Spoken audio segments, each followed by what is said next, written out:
There we go. Okay, so I'm going to introduce Greg Chance, but can you tell us a little bit about yourself and where you're working before you actually go into the presentation, Greg? Sure. Yeah. Hi everyone.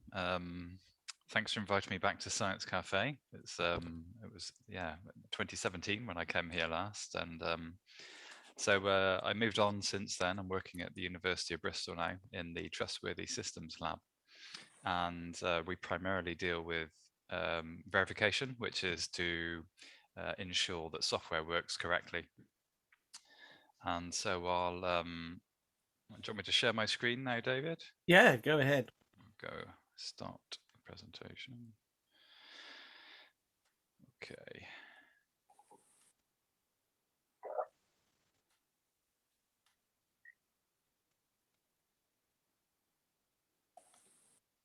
Right. Hopefully that's coming up on your screen now. That looks good. Yeah, that's Okay, great. great. So I'm going to be talking to you about trust, or trust in autonomous systems. So when I say autonomous systems, that can be anything from a robot, an automated driverless car, drones, anything like that, really. So we're really interested in autonomy in its kind of broadest sense for this work. And so I'll talk a bit about autonomy, and then maybe a bit about how we've been using AI in a way to test if that autonomous system is trustworthy or not. So I'll define trust and trustworthiness as I see it, and then talk a bit about some case studies of where trust fails. Then I'll go on to talk about sort of verification and trust and some of the techniques and ideas that my research has been taking me in for this. And then to talk a bit about some practical work, some of the simulation stuff. So we'll have some images to look at in sort of simulations that we've been running. This idea of using software agents to perform tests on autonomous systems, and using the idea of gaming as well to test software. So there's a sort of two halves. The first part is a bit wordy, but it's kind of setting the scene, and then the second part with a bit more sort of detail on what's going on. Okay, so trust and trustworthiness. These might seem like the sort of the same thing, but there's been some interesting sort of definitions that I'd just like to sort of get into here. So from what people in this area sort of term trust is really the human side of this equation. So and people sort of defined it as like a bias or response in terms of a reaction to uncertainty or vulnerability. But I'd probably maybe add on to that as well that it could also be a predisposition. Some people maybe socially sort of conditioned into wanting to trust technology or distrust it before they might even interact with it. And trustworthiness, I'd say, comes from the system side of things. So this is a composition, a sort of a conglomerate and comprising of many different sort of objective, subjective measures of trust factors, or maybe sort of quality factors. And by that I mean kind of reliability, dependability. Is it biased towards certain groups or certain data? Are there different sort of and getting a sense of that sort of range of different quality factors that might come into a system. And so I'd be actually really interested from the audience, and since we've got a nice group here, that we could maybe get some feedback from you guys actually on what would you sort of really want to have sort of nailed down in terms of quality sort of factors for an autonomous system. If you were to use an autonomous car, would safety be your number one concern? If you were to use like an automated medical device, would reliability be your most sort of important factor? So these are the kinds of things that I've been thinking about for this project. And so you can actually map trust against trustworthiness. So trust in the robot and trustworthiness of the robot. Let's just say robot for now. By robot, I mean any autonomous system, really. And there's an interesting sort of equality that happens here. And you can see on this graph here, we've got trustworthiness on the bottom and the agent's trust on the y-axis. And what you might see here is this dotted line on the sort of like where the axes are equal. And here you have sort of calibrated trust. But when maybe you as the agent trust the system more than it is trustworthy, your trust has exceeded trustworthiness. And so this might result in overtrust. And so these are some terms we'll come back to later. But if you trust it less than the system really warrants, that's under trust. Okay. And so I said before, these initial conditions, so before you've even started using the system, they may be socially influenced. And so, for example, a friend of mine went onto Google the other day and went to get a driving license renewed. Typed it into Google, hit the first link that came up, ended up paying way too much for a driving license and having to contact the bank. And you know, because complete overtrust in the Google ranking. And this was number one sort of hit. Okay, that's the one. Didn't even think about it. You know, those are the kinds of things we're thinking about here. So I think now there's a few more things we could add to this. That previous graph was from the literature, and I think this now, let's just take some of that off and let's look at this calibrated line in the middle here. If trust is well calibrated between the system and the user, the person using it, you can say that's commensurate. You know, it corresponds to the trustworthiness of the system. So when it's disproportionate, we're going to get this kind of uncalibrated sort of effect.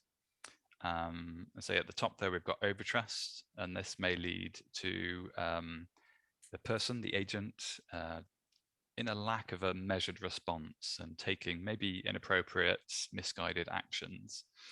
I don't know if any of you see, I mean, I work in autonomous vehicles, but there was a case with, I think it was a Tesla driver, and he was filmed on the motorway. He was the sole driver of the car, but he was in the passenger seat and he was on the motorway doing 60 miles an hour with his feet on the dashboard. You know, complete overtrust in the system. There's no way I would ever do that. And yeah, this guy got sort of like fined. And again, it's just this maybe socially conditioned into thinking, oh, you know, I believe in Tesla so much, there's, you know, they can't go wrong kind of thing. And then under trust. So this results in the agent deferring to sort of, yeah, pre-existing beliefs, maybe taking alternative, contrary or abortive actions.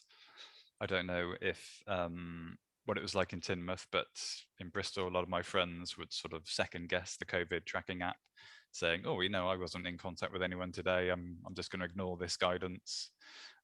Even my boss got a message from an unknown number, and it was, "Come and get your COVID vaccine." And because it came from an unknown number, it's like, well, I don't trust it. You know, I'm not going to use this. I'm going to ignore this message. You know, so under trust in the system.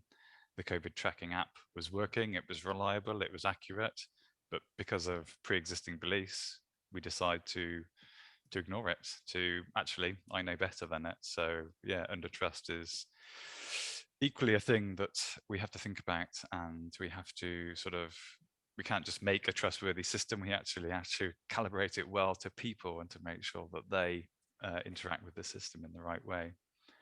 So when I started this project, I didn't realize how much of, you know, people I would have to sort of deal with in the psychology, but this is really interesting.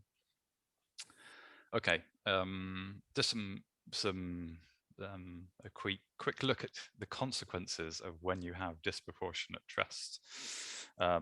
So this was a flight in the mid 90s, and this plane unfortunately crashed, and there were 37 fatalities on board, unfortunately. As the pilot came in to land, there was a wind shear alert. And the plane crash, they think was attributed to sort of lack of warnings from the air flight controller, because the air flight controller sort of had a mistrust in that system and only relayed maybe one of the alerts generated. And it was, this kind of situation where we have this picture in the right here, where a downdraft causes a sudden change in wind shear, and the plane is very vulnerable in that state. So yeah, a failure of under trust, and this causes catastrophic sort of failures. This second example is of overtrust. So yeah, back to autonomous driving. So this was a really sad story. So this was when Uber were doing vehicle testing on their autonomous system in their Volvo. So we've got the test vehicle there, sat in the car, and it's driving along, and it's at night.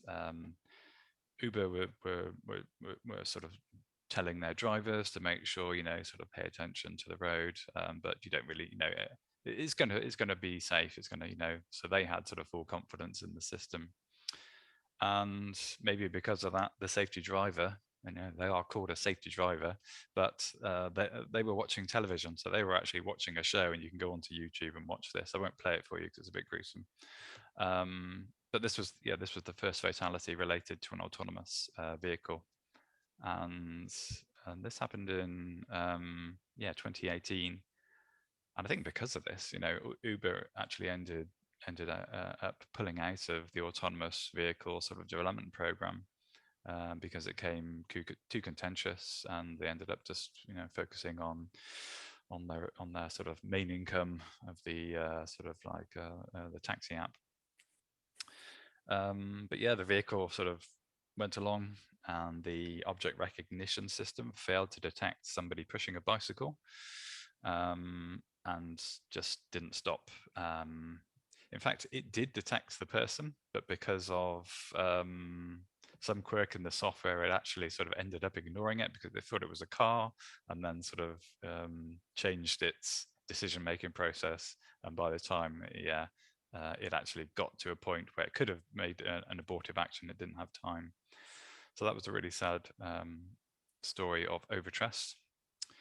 And then I don't know how to categorize this one. This was a kind of like a failure of technology and humanity, but this was a story of the Royal Majesty. Now, there were no fatalities here, but it's a really interesting sort of tale, and I encourage you to all have a look at this. This is a really interesting story. So this cruise liner, sort of absolute, state of the art, top navigation, radars, autopilots, accurate gyro compass. This thing could pretty much sail itself. So the autopilot was linked to a GPS system. The GPS antenna became unplugged during some inclement weather. The boat was sailing up from Bermuda, I think, and heading up to Boston. So the GPS antenna becomes unplugged, and there is a 1 second tiny little beep that was supposed to alert the captain or navigator or whoever's up in the whoever's steering the ship. And after that 1 second beep, which no one heard, there was a tiny little sort of icon on the front of this GPS sort of device, saying that it had gone into dead reckoning mode. But no other real alerts came up, and after I think it was 28 hours of navigating by dead reckoning. Dead reckoning is where you sort of calculate your position just by the speed that you've traveled at and the sort of the angle that you're sort of pointing in. And it can be quite accurate over sort of short distances. But after 28 hours, the ship had actually drifted somewhere around 14 miles off its intended position. And then by sort of a fate of error, there were 2 buoys that were sort of on the path of the Royal Majesty, and it was approaching this kind of infamous Nantucket Shoals where sort of there's been sort of many wrecks, and they actually put a buoy up there on top of a wreck called the AR buoy, the Asia wreck. And when the captain was looking at this, the radar plot, so you can see the circle there, showing where the position of the Royal Majesty was. They saw that buoy and they go, oh, okay, this is the start of the Boston sort of shipping lane. So that's great. We're on course.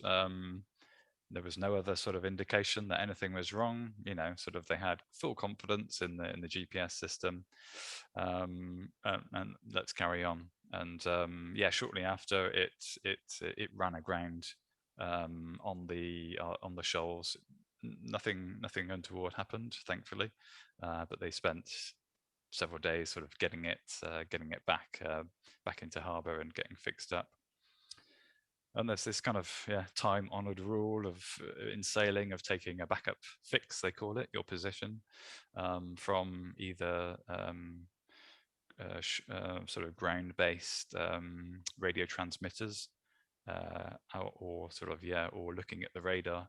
And you can see from this picture here, if the captain would have just sort of zoomed out his radar to the next zoom level, hopefully he might have seen the BA buoy and gone, oh, hold on, there's two buoys here. Why are we on the left one? So yeah, a tragic set of circumstances, but a complete sort of overtrust in the GPS system, but probably not completely, at fault. They should have taken multiple backups of position, but they just completely relied on the GPS because generally it is a very, very reliable system. So there's some examples of overtrust and undertrust. And let me just move. Sorry, my my Zoom windows in over the text there.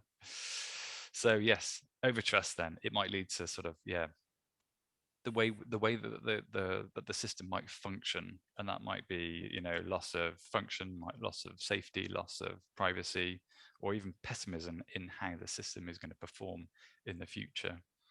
And under trust, that might be due to lack of reputation, or as I said with the COVID tracking app, that you just think that you know better. But when trust is sort of commensurate, when it is well calibrated, the system then can be used as it's being appropriately specified. And we can we can identify hazards and deficiencies in the system that are known, and then people can have their trust sort of calibrated to the right level. And hopefully then, from my point of view, because I want people to use these systems, the adoption rate of these autonomous systems will be improved when that trust is well calibrated. And so I go on and say, right, well, if the system isn't very trustworthy, we get this red text here, and this is where the system isn't that trustworthy, but people are aware, and their trust in it is appropriately limited. And at the other end of the scale here, we have the system is very trustworthy and users trust in it a lot. And we have a justly strong case here. And the more trust they have, the more reliance they will have on a system. And that tends to be what happens with technology. Okay, so that's a whistle-stop tour of sort of the trust and trustworthiness. Now a bit onto sort of verification and how we're going to build trust in our autonomous systems. So verification is a way that we can be confident in a system working correctly. So in software, this might be running through all the combinations of inputs that you could give it. So imagine you have a calculator and you're going through and you're sort of testing out that the adder works correctly. And you can think with a calculator, there's billions of combinations of different adds that you could do in a calculator. And so our job, it really is to say, well, what's the minimum set of tests that you need to do in order to prove that that calculator is working correctly? And that's fine with a calculator. You can actually kind of formally prove that because it's contained. when you have something that interacts with the open environment, you don't have those boundaries. So the parameter space for running into problems is just enormous. We call this a sort of a state space explosion. You know, there's so many combinations of states that the system can get into that we literally could never test all of them. And this is when we get into the problems like we saw with the Royal Majesty. You know, with that system could have been that error could have been avoided with some more thorough verification, but it wasn't sort of taken on board. A really interesting case of where verification goes wrong, just in the sort of in the computer science world. I don't know if you've heard of Intel Pentium processors. They were around in the 90s. I had one. I had a sort of an Intel 70, I think it was 75. And around that time, they had this evdiv bug. And this was a float division, and it was a single bug, one single bug. So the rest of the chip worked well. You could do your email and your Asta Vista and Call Jeeves and all that kind of stuff. But this one division, and the error was, I think, the third decimal place behind. The third decimal place. There was an error in that number, and Intel had spent a lot of time testing it, but still they missed this one bug, and it ended up costing them $500 million to rectify this problem. So, you know, on these big systems, it can cause real havoc in terms of sort of monetary compensation. So we want to avoid that, and to go on top of that, we also want to avoid overtrust and over reliance and undertrust as well. So I've got a really hard job, but we're going to try and put some tools in place and some systems that will hopefully help us to get there. So, as I said, verification, just this correctness in a system relative to its requirements. So no one ever sat down and wrote the Royal Majesty would, you know, when the GPS failed, there'll be a tiny 1-second beep and then no one will hear it. But so that was a failure in the requirements. And I guess testing ensures that that we don't differ from our requirements. So it's also really important that we get our requirements correct in the first place. And yeah, so with the Flight 106, there was this shear alert. And actually, there was a bug in the system where the priority of the shear alert system changed during a pitch maneuver. So again, these kinds of errors, they could have been avoided through some more thorough testing. The Uber vehicle failed to recognize someone sort of pushing a bike, didn't track them correctly. That could have been sort of overcome with further testing. So I think there is a case here that we could do significantly more. So trustworthiness. As I said, this is kind of like a meta sort of composition. Can contain terms like reliability, security, usability, how fair it is, if it's, you know, like might be some sort of recommender system.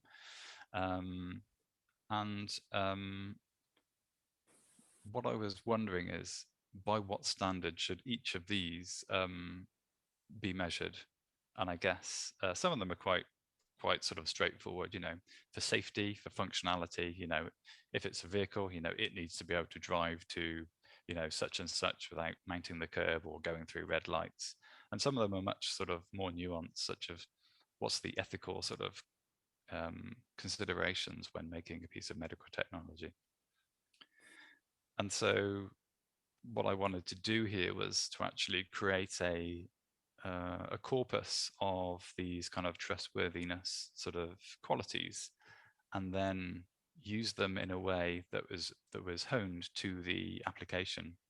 So for a nuclear robot, that might be a very different set of criteria to, say, an autonomous vehicle or a parcel delivery drone. And so the idea is that we would filter down some of these trustworthiness criteria, and then use a standard set of verification methods in order to test each of them. Now, the problem with this is that there aren't really specifications to measure each of these criteria with. And that makes my job very hard because I've got no basis on which to verify it against. So you might have heard of the trolley problem, where an autonomous vehicle or a robot or some system has to decide its brakes have failed and it's going down the road and it's going to either hit a child or an old lady, and it has to decide. So that's a real ethical dilemma, and that's where there's no specification for that. No one's written a set of rules that says, in this situation, you must do this. There's no sort of guiding ethical principles by which we can sort of say, okay, yes, we've tested the system against these logical rules of ethics, and it works correctly. So there's a lot of work to be done in the sort of the setting those standards, and some of them are much easier. Sort of for privacy, we've got GDPR now. I mean, we didn't have it, or it was in a different form 10 years ago. What is GDPR? What does that stand for, Greg? It's a gosh, I don't know. It's a it's a privacy standard, isn't it? It came about after the whole Cambridge Analytica scandal. Oh, It okay, was it was okay, all I to know. do with people's presence online. And And this is a European standard, is it? uh, I I think think. so. Yeah, Yeah. I'm not sure. I'm not Okay, not a privacy expert. that's all right. Yeah, and so how do we get all these kind of different qualities together, and how do we show to people that the system is trustworthy? And I guess I was thinking about this kind of like autonomous sort of trust mapping, and where you have a mismatch between your trust and your trustworthiness, and any mismatches there obviously then need attention. Again, it comes back to how you measure these.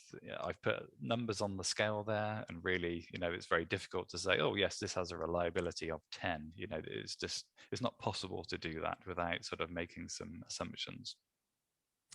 But this is the kind of setup we're thinking of for this. And so just briefly, software verification can fall into two sets: dynamic sort of testing and static testing. Static, for example, might be, okay, we're going to sort of look into the circuit board of the autonomous system. We're going to look in its software. We're going to look at its braking system. We're going to sort of review it, have a look at any metrics or anything we can see inside it that will tell us if it's safe or not. And then there's the other side of it.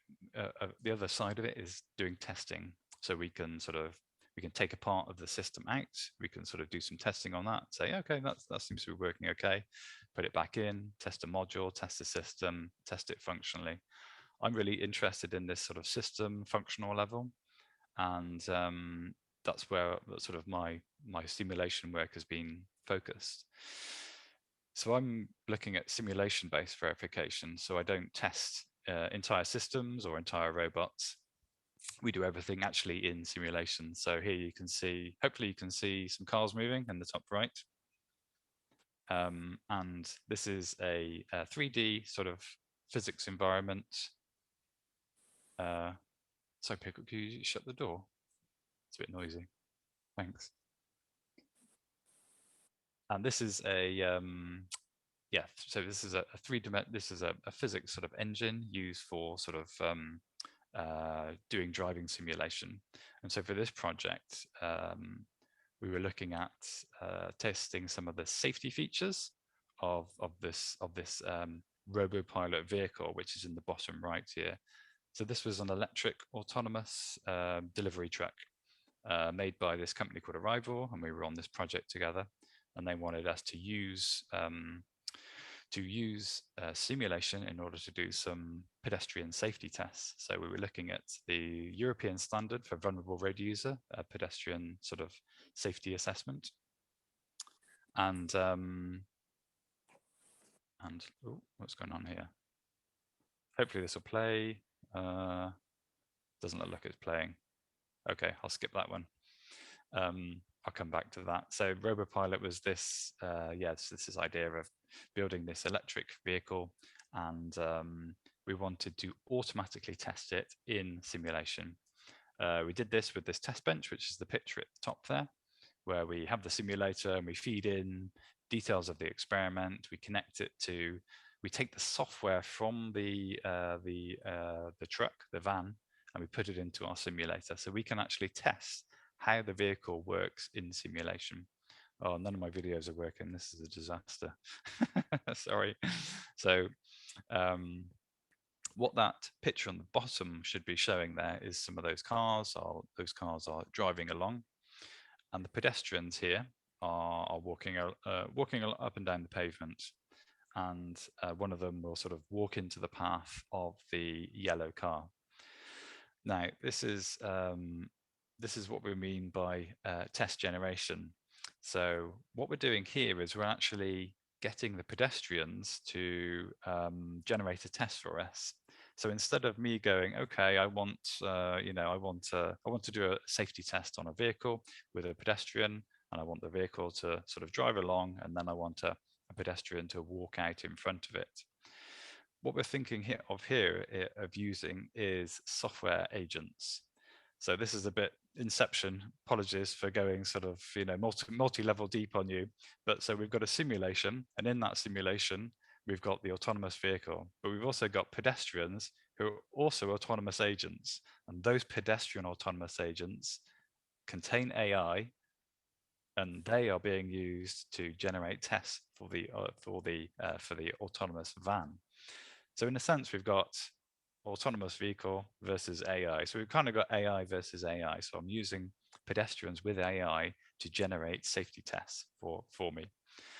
So sorry, I don't know if I've lost anyone here, because I always lose people at this point. So basically we've got AI versus AI in a simulator, and I'm using the pedestrians to show how to walk out in front of the vehicle, say, and see if the van will put its brakes on. And I can So do that. in other words, Greg, you mean that the vehicle, the simulated vehicle, has no way of knowing what the pedestrian is going to do. That knowledge is hidden from them, so they have to react as if it's a real pedestrian with Exactly. with Yeah. willpower who Yeah. decides to walk out in front. Yeah. Exactly. Yeah. So Yay. well done. So one person has got it. If I've got it, everyone else will have it. Yeah. So exactly right. So the van is driving along a set sort of route within the simulator. It doesn't know what's going to happen. It's just got to react to the environment. It's got its mission goal, which is to get to its destination, and yes, it doesn't know what will happen. It's a complete black box. It's completely separate. It's this vehicle control unit, which is on the left hand side of my sort of test bench diagram there. So it's completely separate to the simulator. It's just giving feedback of what's happening there, and it has to react. It has to change its behavior based on what the other vehicles and pedestrians are doing. So good. I hope. Well, at least David's understood me there. So what verification engineers tend to do is to randomly sort of stimulate things in order to find bugs. So what we're doing here is we're trying to find bugs in this autonomous van. Okay, and what we wanted to do is we wanted to beat random. So what I could do is just go, okay, run the simulation, and I'm just going to make every car and pedestrian do something randomly, and that would work. And it is actually what some people do. Maybe not randomly, maybe with some constraint.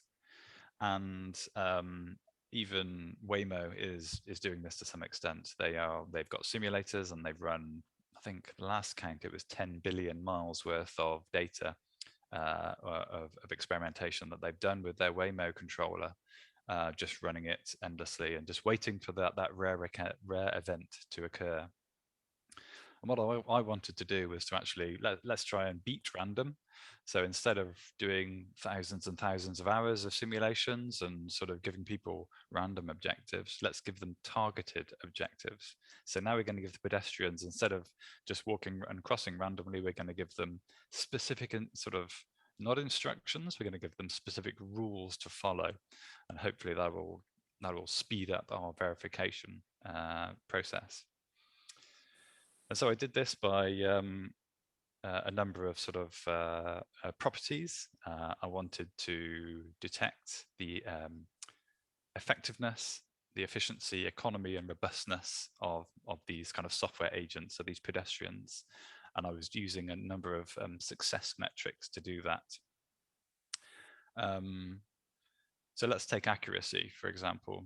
So accuracy would be, let's say I run my simulation 100 times, and I want my software agent in my pedestrian to give me a safety test, and that might be crossing the road, it might be walking out from between parked cars, it might be, it could be any combination of those that it chooses.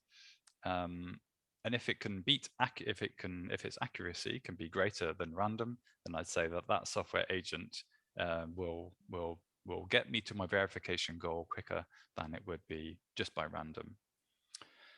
And so I set up a small 2D simulator first to start this off. I won't go into the details, but essentially I had an autonomous vehicle driving through this map, and these pedestrians, these yellow squares here, would walk into this kind of zone in front of the vehicle, a bit ahead of its stopping distance. And I wanted to sort of, then I could sort of objectively see whether this idea of giving these pedestrians agency would actually result in a useful verification tool. I looked at 4 different agent types, basically 2 kind of random ones. So Gaussian just means it goes in a random direction at any time, kind of like a blur. Constrained random, where the agent will move along the pavement and then randomly cross the road. And then 2 others that have this they're not AI, but they've got some sort of level of algorithmic behavior. And so these ones will cross the road when the vehicle is within a certain distance. And so what I showed is that this algorithmic kind of agent-based approach will actually improve over both types of random agents that I had. And it will actually use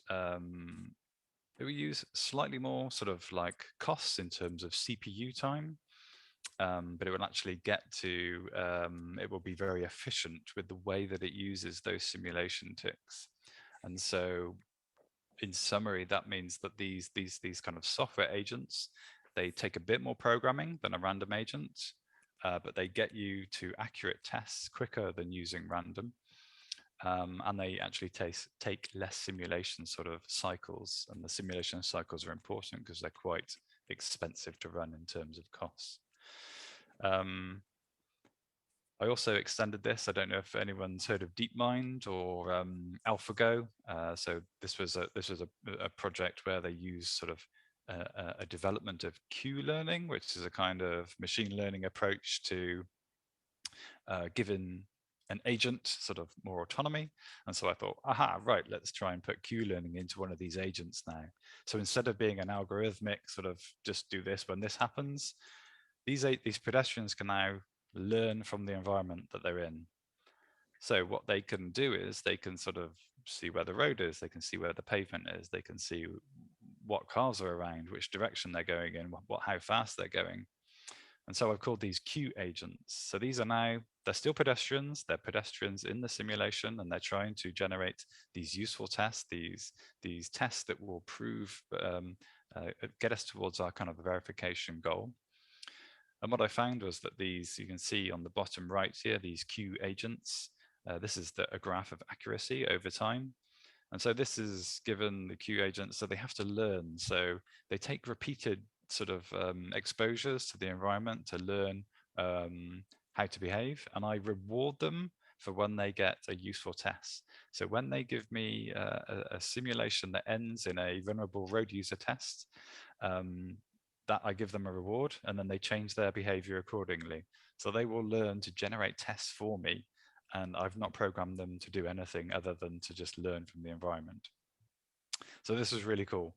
And this is something that I wanted to do because now I can put these agents into any map, any situation, any road layout, any network, and they will do the same thing. And they will beat random. And you can see here, They're much more accurate than the random, which is the blue line in the bottom right there.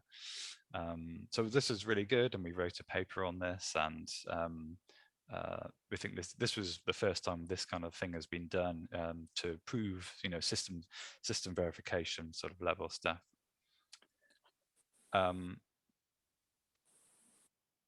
Right, this one is about how I could improve those agents again. And I don't know if people have heard of this thing called field. So this is, field theory, energy field theory. And I used energy field theory to then make my agents even more capable. So what this kind of energy field theory states is that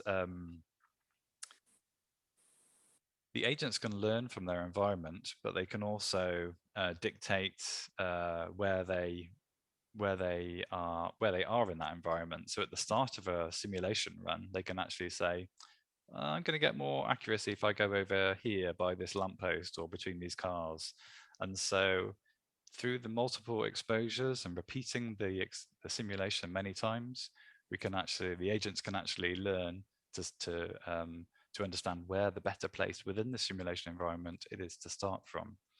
And so I showed, an improvements in accuracy from my agents, from these software agents, to improve the testing ability of them. So this was really nice. I'll just quickly go on. Ooh. I don't know if my screen's just gone all white at the moment. Okay, sorry, this might. So this is just to say that we've moved now on from this kind of rigid grid world approach to a more sort of fluid, continuous sort of simulators now. And so to just sort of complete that sort of software agent training sort of process. So we've taken our pedestrian agents, software agents, and we can train them in these 2D environments, and then we can place them, port them, it's called, back into full 3D simulators. And this Q-learning approach seems to be very useful. And we can see here, I've actually put the Q-learning function into the car at the bottom. So the car here is now sort of given the reward for not colliding with the agents, which are the sort of the black boxes that are crossing the road. And so I didn't sort of tell it, specifically don't drive into a vehicle or anything like that. I just gave it a single reward, and that was to not collide with those pedestrians. So I've kind of flipped it around there, put that software agency into another vehicle. Okay, this is my last slide, so sorry if I've probably gone a bit over. Hopefully this will play. So I've talked about how you can use software agents to generate these tests to make vehicles more trustworthy.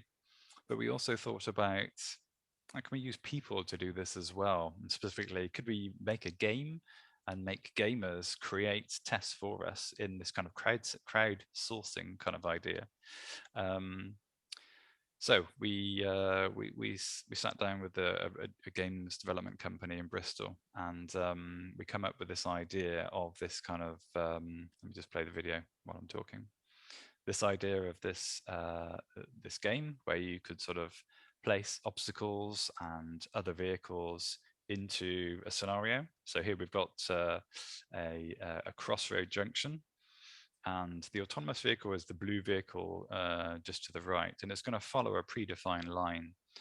And so what the game is doing here is he's putting boxes and cones into the path of the vehicle and seeing how it will react and seeing if it will make any errors. And if they do make any errors, then we can report those bugs back to the manufacturer. And so there's two parts of the game. You've got this kind of edit mode, and then you've got this kind of play mode. And then with play mode, the car will move, and the player will get points if they find any sort of bugs or obstacles or errors with the vehicle. So yes, we think this is a really good idea in the sense that if it was this is just at the conceptual level.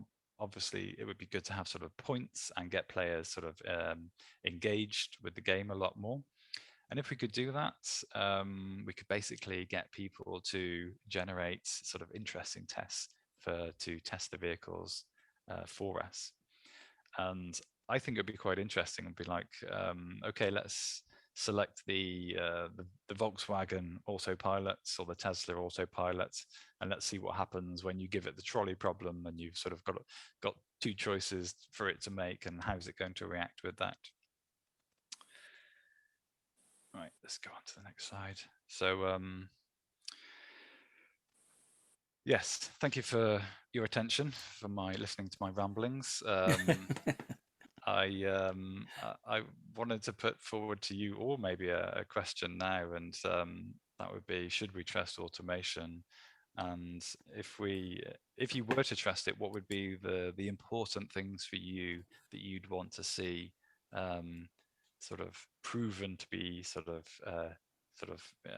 yeah, true, in order for you to sort of fully get on board with that? Yeah, so I've spoken about the software agents. I've spoken about this crowdsourcing game, hopefully a little bit of background on the verification and on some case studies of when we don't have enough trust in our systems or too much trust. Thank you. Great, thank you, Greg. Really interesting. So what we usually do is just have 2 or 3 minutes break now, just for people to get another cup of tea or pop to the loo or something, and then we'll come back and have questions and answers. And even if no one else has any questions, I have loads, so which I've been putting in the chat. So you might want to have a look at those. But it'd be lovely if some other people would like to put questions there, or as we're so few, then you can just pose them verbally if you'd rather talk to Greg. But let's get back together in about 3 or 4 minutes time. All right, thank you. Okay.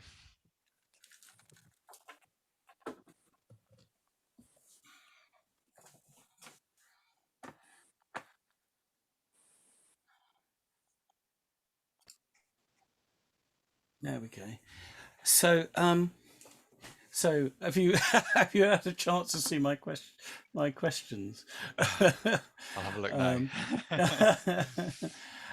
So I made a note of your question, your question about wanting to know our priorities when it comes to trustworthiness. So, so I don't. Would anybody like to talk about that? You can unmute yourselves. I think you can just you can either unmute or just touch the space bar if you have a brief comment to make. What are your priorities when it comes to trustworthiness? I mean, Greg, you asked about whether, if it was a autonomous car. I know we tend to go back to the car thing because that's the one we all kind of feel like we know a bit about, and one that possibly could affect us within our lifetimes, as it were. I've got a question, a hypothetical question for you about that further down.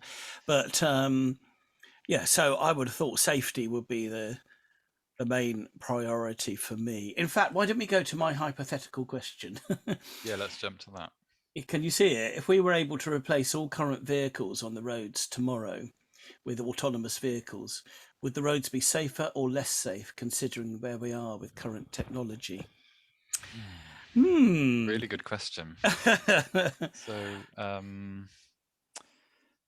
part of what this has taught me is that autonomy by itself is one thing, but when you mix in with people, it becomes something quite complex, and it really becomes much more difficult, because if you were to do a hazard analysis or make some kind of safety case for an autonomous vehicle,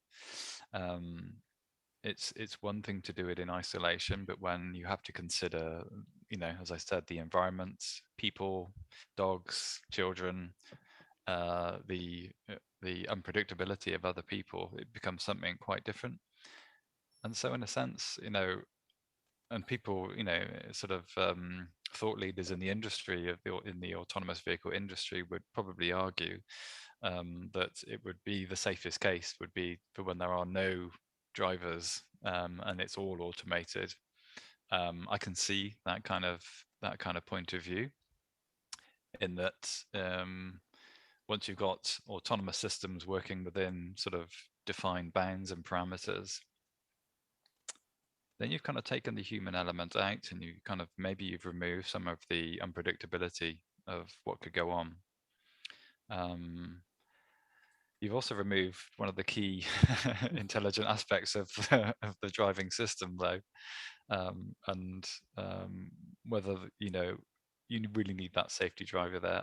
There has not been a single UK autonomous vehicle project to date that's got a safety case to drive on the roads without a safety driver. So at the moment, they all have to have safety drivers to satisfy sort of legal requirements.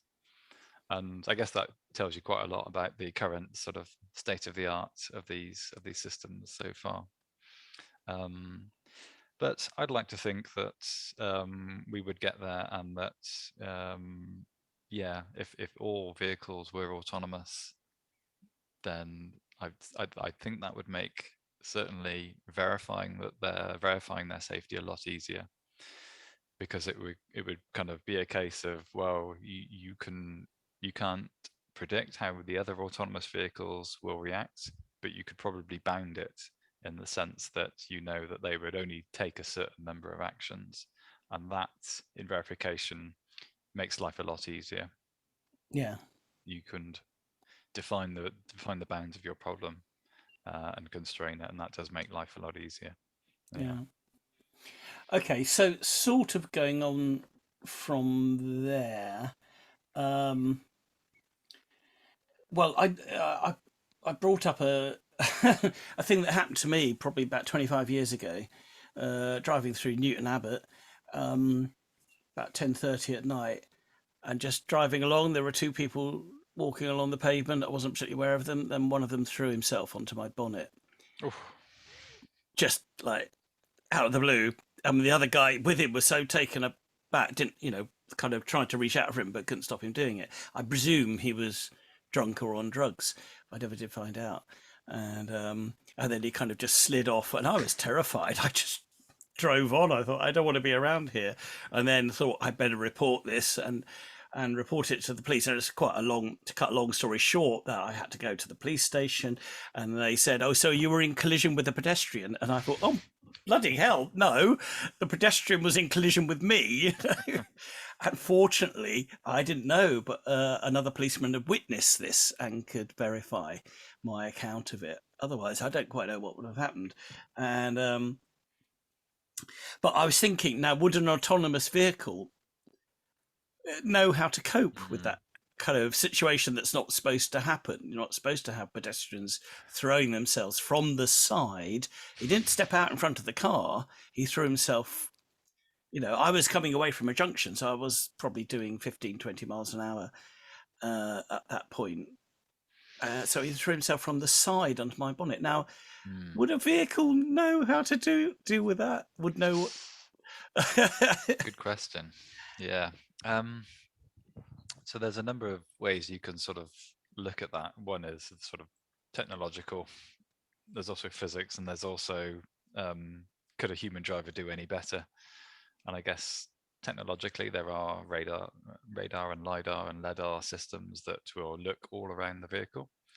And so could you detect someone falling onto your car from the side? Absolutely.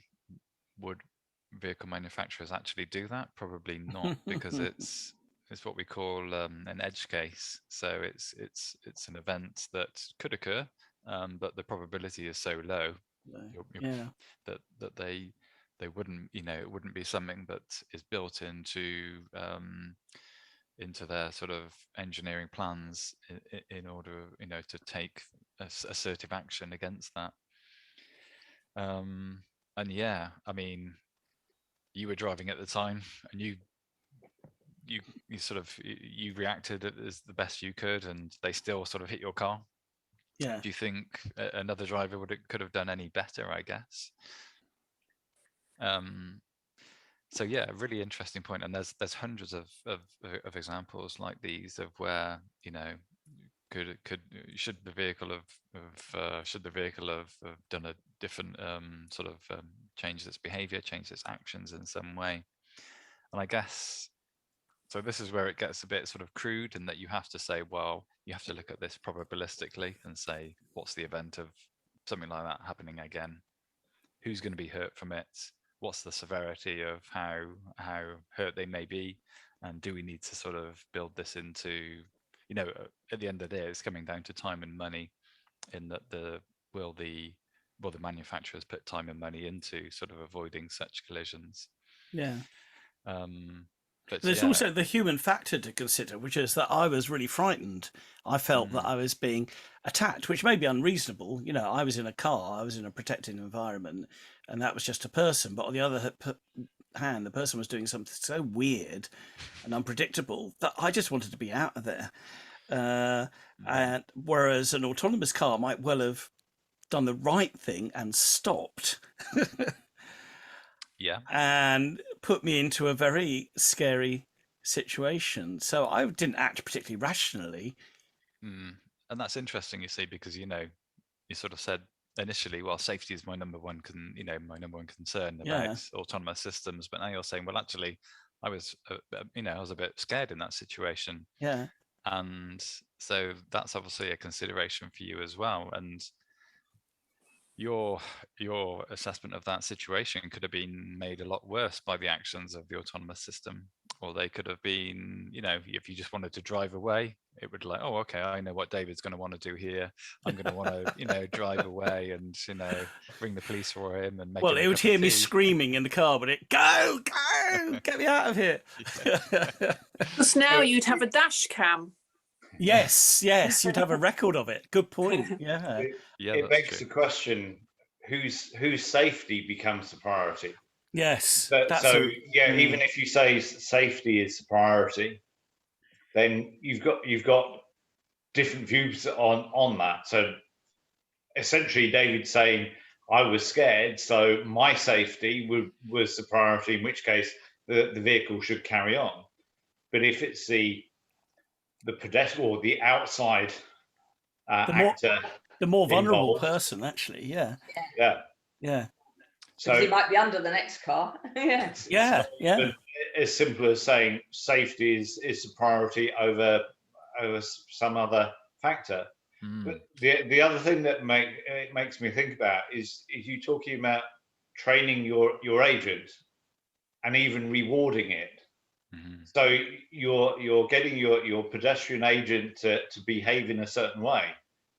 But if you then take out the randomness, you're not even going to hit David's case of an agent that does something so left field that he jumps out in front of the car because he wants to commit suicide.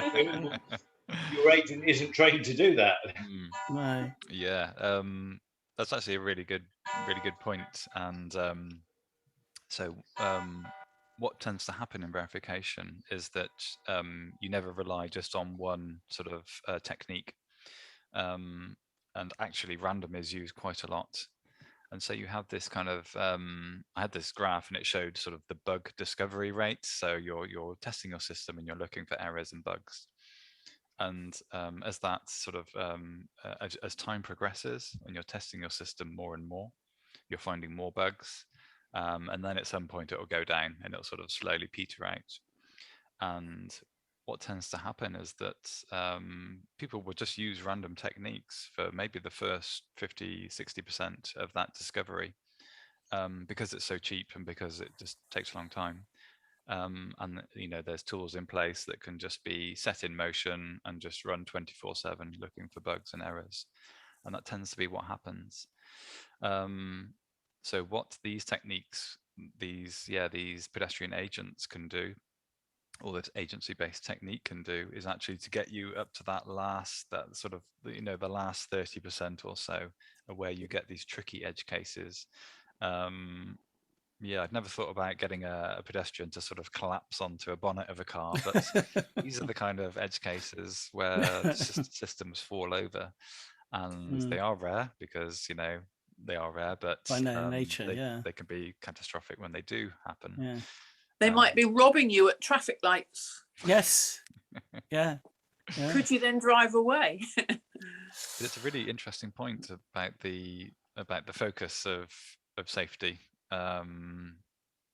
and the idea of protecting you, the driver, the people in the vehicle, and those outside. And yeah, that's a really astute point, I think. And I think that's not something I sort of have thought about too much. That's Oh God, I hope we haven't undermined the whole basis of your work.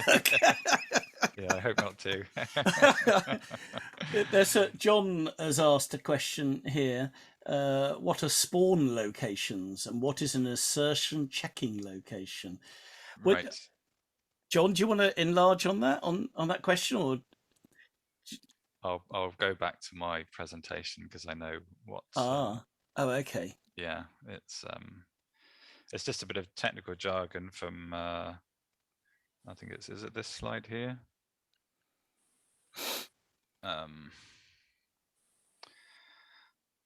So a spawn location is a location where we can initiate our agent in the simulation. So spawn is a term used in gaming to say where that person, object, car, vehicle, pedestrian, whatever it is, starts when the simulation starts. And so because of the mechanics of how the vehicle moves through the map, there are areas where the agent can start from and create a valid test, and there are areas where that can happen because the pedestrian moves so slowly. If he's on the south pavement, he can't actually get to the testing zone, the precondition zone correctly. So you have these kind of areas where there are illegal or invalid places to start from your test agent. So to make it fair, we said, right, well, we'll only allow the agents to start in certain locations in the map, and that's it's just a sort of a technical aspect of the testing that we did, just to make sure that it was fair. And the other part of it, the question was an assertion checking location. Right. So the assertion checking is that as not on here. So this so when the vehicle's moving along, and it's interesting your example actually, David, because I don't think even the best driver in the world could have avoided what happened in your situation. What we'd say there is that was an unavoidable collision. There's no action, simply the physics of your car meant that you probably couldn't have stopped it quick enough or got it out of the way fast enough. And so I'd sort of call that this kind of unavoidable collision area, and that's what this sort of first box in front of the AV is. This is the unavoidable collision area, simply the distance it would take to stop the car. So there's no point, in your case, having lots of tests where there's unavoidable collisions, because the vehicle will just fail and it won't tell you anything. What you want to do is just to be outside of that stopping area. You want to have tests where the vehicle can actually take note of the pedestrian, detect them, change its behavior from driving to slowing down or swerving in this case. Yeah. And so what we want is the agents to be in that specific location 1 second in front of the stopping distance. So yeah, hopefully that answers your question. Now, a question from either David or Sue, I'm not sure which. A safety driver's function would be to override the autonomous car in an emergency. But what if the safety driver makes the wrong decision and the car is right? Is there any way to fail safe in either case? Good question. So what we saw with the Uber safety driver, the vehicle made the wrong decision and the safety driver made the wrong decision.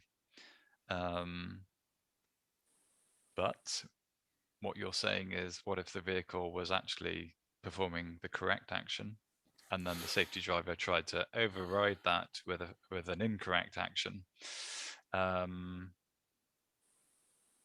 Well, nothing would happen, because the safety driver would always have ultimate control. But and I don't think you'd ever really want to be in a case where you would have to fight the car for control and say, well, the car's telling me actually he thinks he's right, or she thinks he's right, and then you're sort of wrestling and sort of debating with the car over what the correct action should be, and there probably isn't enough time to do that in an emergency. There is actually a real world example of this happening with fatal consequences.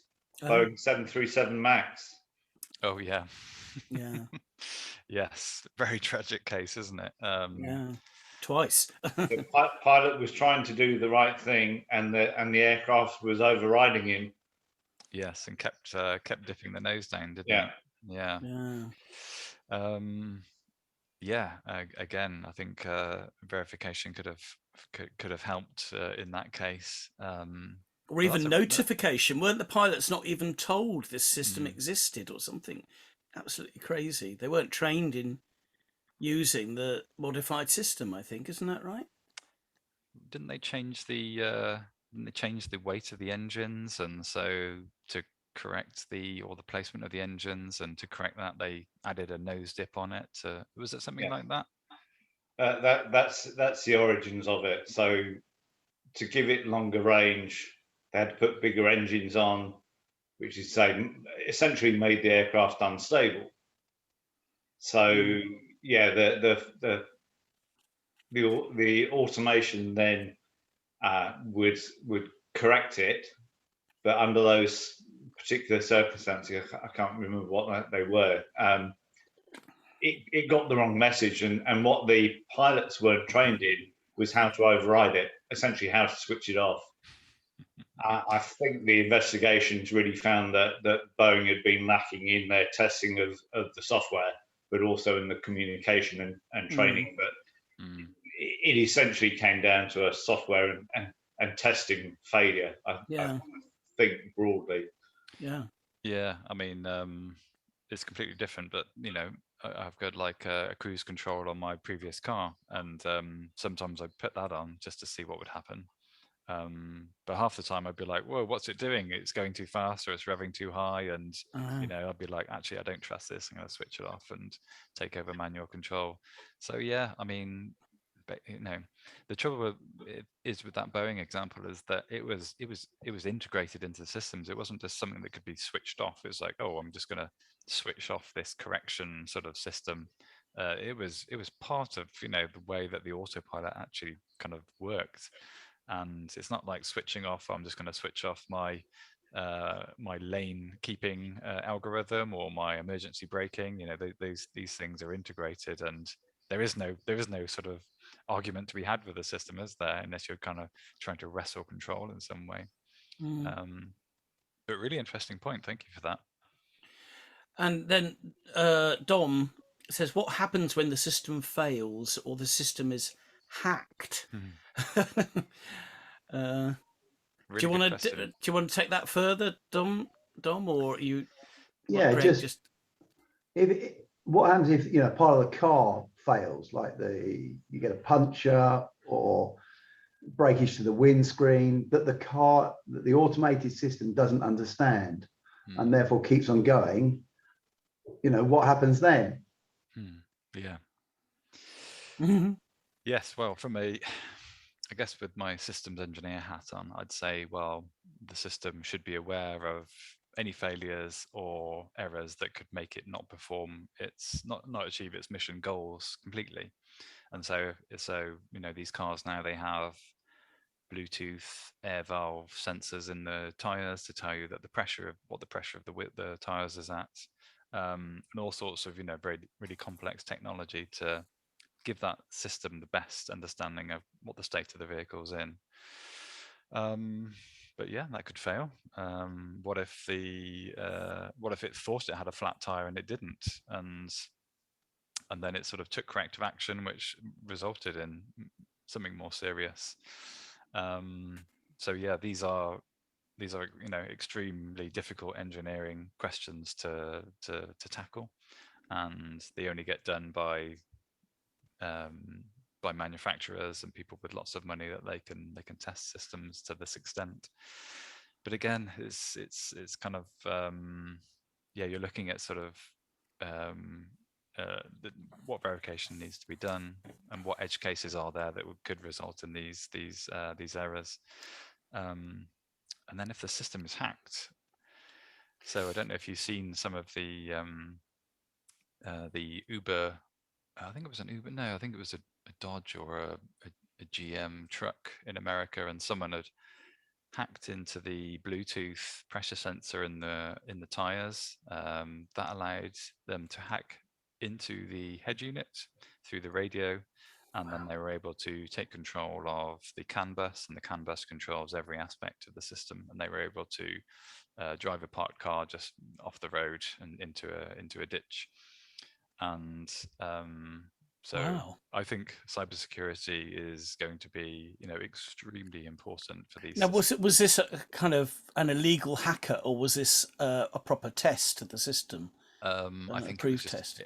a demonstration, like hackers like to do, Yeah. of demonstrating the Yeah. vulnerabilities in system. Yeah, have a look. It's on YouTube. Right. Yeah, I think it was a truck hacked, and autonomous truck hacked and taken off the road.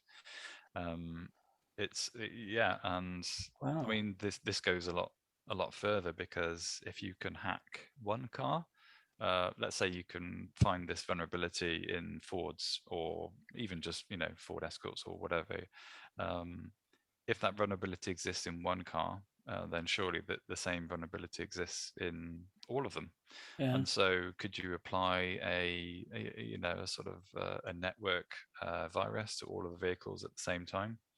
And then you have a very, very difficult situation where all vehicles Scary. are vulnerable. And yeah, this is a real concern for the industry at the moment, that you could have a mass attack on, let's say there's an Intel chip in your Ford, but they're also in Mitsubishis and BMWs, and you've got this vulnerability that applies across a vast swathe of vehicles, and suddenly you have an extremely difficult situation where you could have a really insecure situation. Yeah. Yeah.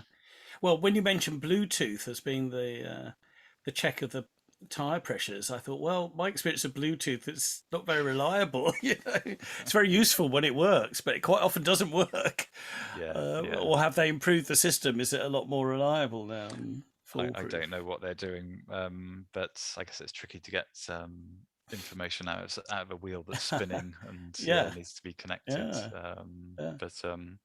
Yeah, we did a project with Thales and some MSc students, and we were looking at, it was a project called Breaking the Brakes, and we had some automotive hardware, and this student showed that through, I think it was maybe less than 10 lines of Python code, that they could they could basically disrupt a modern automotive system and stop the brakes working. Wow. Yeah. So could the same vulnerability be there with the 5G in people's homes, where you can put your heating on the way home, or get into the house remotely? Yeah, absolutely. I mean, not to scare anyone, but I think any network is vulnerable to some extent, and some security is better than others.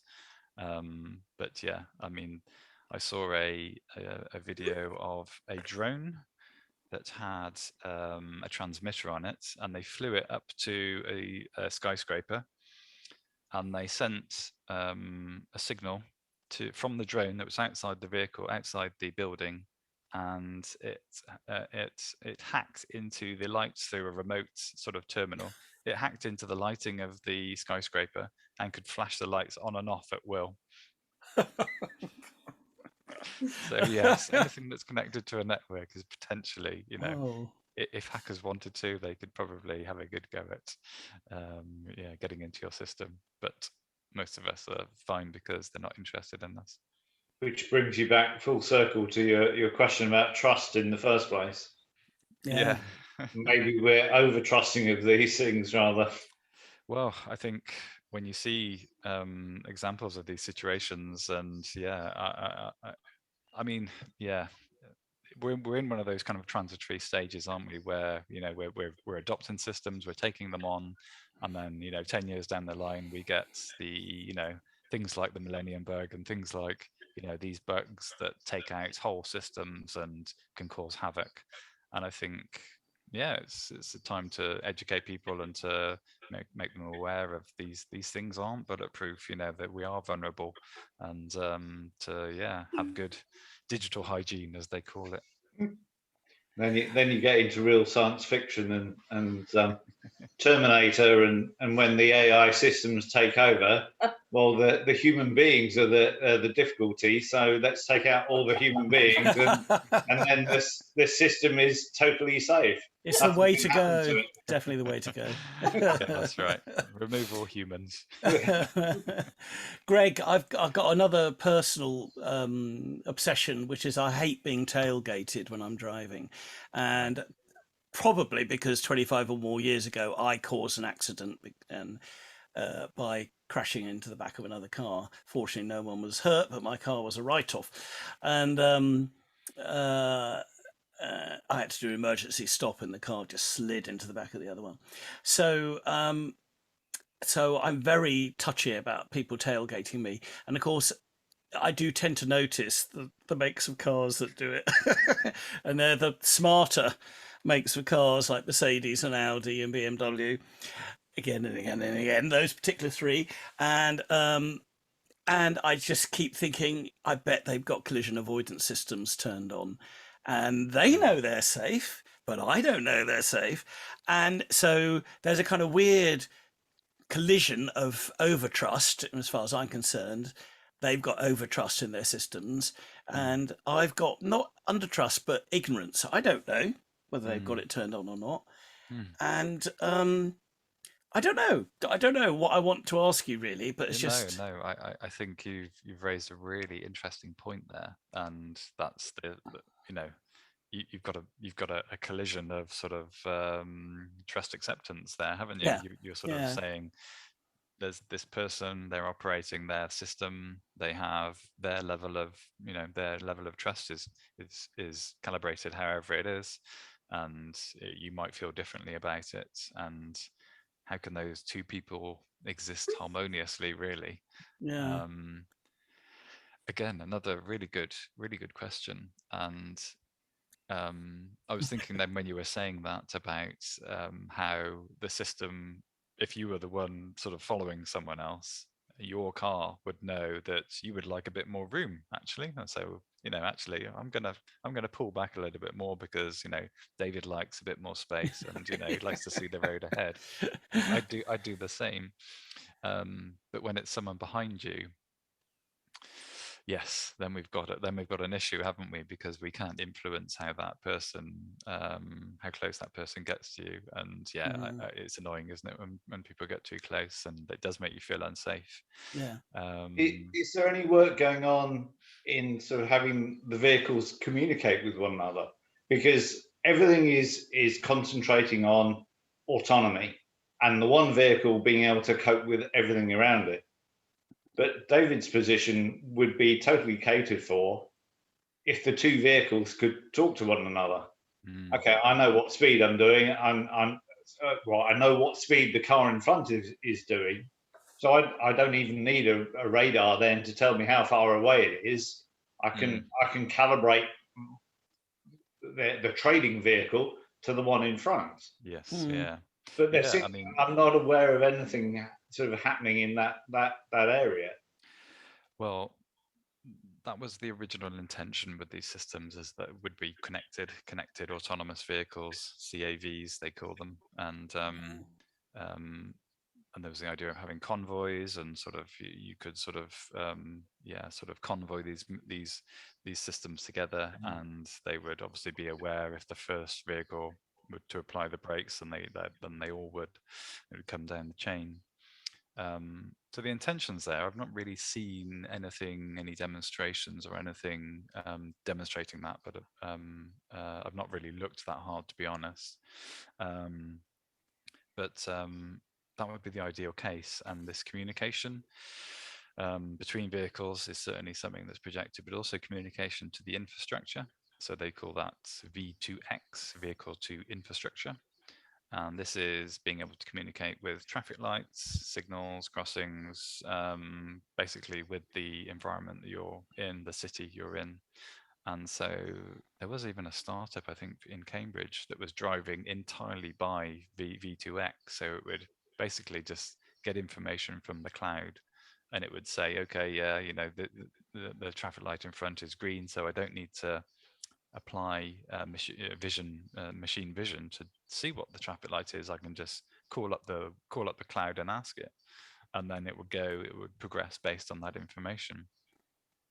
Again, that throws in a whole host of other security-based questions. Well, what if the infrastructure gets hacked? And so there are problems with that. But if it's secure and robust, then that is certainly a way that you could optimize traffic. You can optimize throughput in cities. So the intentions are well-meaning. I think this is all about making traffic flow efficient and useful and helpful to people, and that's kind of why we're doing it. 20-mile-an-hour zone outside the school enforced by slowing the cars down physically. Yeah, that'll be good. I don't know if you've seen these electric scooters. They've got a scheme in Bristol, and you can go about, I don't know, 15 kilometers an hour, something like that. But in dangerous areas where there's pedestrians and around the harbour, they actually, by using GPS, they actually slow the scooters down so that people can't go too quickly. And it's kind of similar to what you're saying there. The vehicles are actually sort of prevented from going faster. And so, yeah, it's kind of happening in a sense. That's interesting. If it's like an e-bicycle, people override it, though, don't they? Yeah. Because it's a 15-mile-an-hour overrider on an e-bike. Yeah. Yes, you'll always get your people who are hacking systems to break them, unfortunately. David or Sue over in the States are saying, how about pulling over and allowing the tailgater to pass? Could that be automated? Well, I would say that David, you know very well how narrow Devon lanes are. I do that. If I feel that someone's persistently tailgating, I look for a place to pull in. I just let them pass. I'll probably swear at them as they go, and I swear at them as they go off into the distance, and then laugh when half a mile later they're stuck behind a tractor and I catch up with them. And I think, why was it so important you to pass? But anyway, so David's asking, or Sue is asking, could that be automated, pulling over and allowing the tailgater to pass? I suppose that could be. Yeah, I don't see why not. Again, it could be something that you load in as your preferences as a passenger in the vehicle. And you find a passing place, you call up the infrastructure map, you find a passing place, and you just pull in. You could have. I don't see why that's possible. I don't know if anyone's doing it. I mean, there's so many challenges to overcome with autonomous vehicles that we're far away from being fully autonomous. But yeah, I'd see that as definitely a potential solution. Quite like that one, actually. I'll pass that one up the chain. There's one more. I've got one more question. We've come to the point where normally I put draw it to a close, 9:30. But I put a question up. The Intel bug. You say they missed the error. Now, presumably there was a big inquiry into this and post-mortem. Did they actually miss it, or did they just say, oh well, that's probably just a random thing that's gone wrong? I mean, how did they miss it? I mean, you probably don't know the answer to that. Because three decimal places is not you'd think that would show up quite easily. You would, wouldn't you? And it only happened on a certain operation, so it didn't show up on add or subtract, but it did on divide. And again, it was quite far down the register in terms of it wasn't the most significant figure in the bit register. So things like this can come down to I don't know if you're aware of how integrated circuits are made, but they're kind of layers and layers and layers of sort of very, very fine metal contacts, and in between them you have transistor gates. And it could have been something as simple as one of the design engineers putting a small dot where he should have put a square, or moving the dot over by you know, a micron, 10 microns, you know, fraction of a human hair. Wow. And that could be enough to throw that design out, and it might have not been enough to stop it working. It might have seemed like it was working, and that's always the dangerous situation, is where it seems like it's fine. Yeah. And I guess a lot of these things are just experience, and like, okay, we need to check for the FDiv bug, you know, so they'll add that to their library of tests that they do. So now they'll have libraries and libraries of tests, and because they've been making chips for sort of, you know, since the first transistor was made, they'll have been cataloging all of these tests that they need to do to make sure that, you know, they pick up on these bugs. But then you're kind of fighting technology, and as technology advances and becomes more complex, and you know, now we've got different types of processors. You have to stay ahead of it, and you have to make sure that your testing is, you know, in line with your new technology.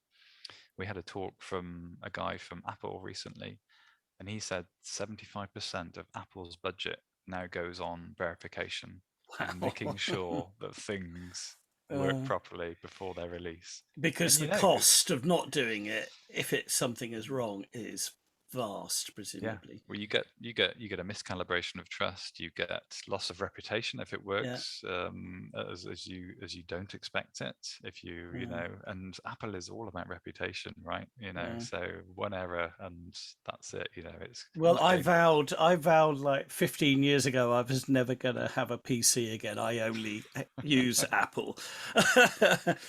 I do have a Chromebook, but I will not touch a PC ever in my life again. I've had too much pain. Everyone's got their story. Yeah. Anyway, that was fascinating and really, really interesting and stimulating. Well, thanks for having me, Greg. And I usually say at this point, why don't we all unmute ourselves and just thank Greg in the traditional manner with a round of applause. I know there's not many of us, but why don't we do it anyway? Because he did a great job. So, thank you. You've been a great audience. No, that was really interesting. Thank you, everybody. And I have recorded this. Actually, I'll stop the recording now.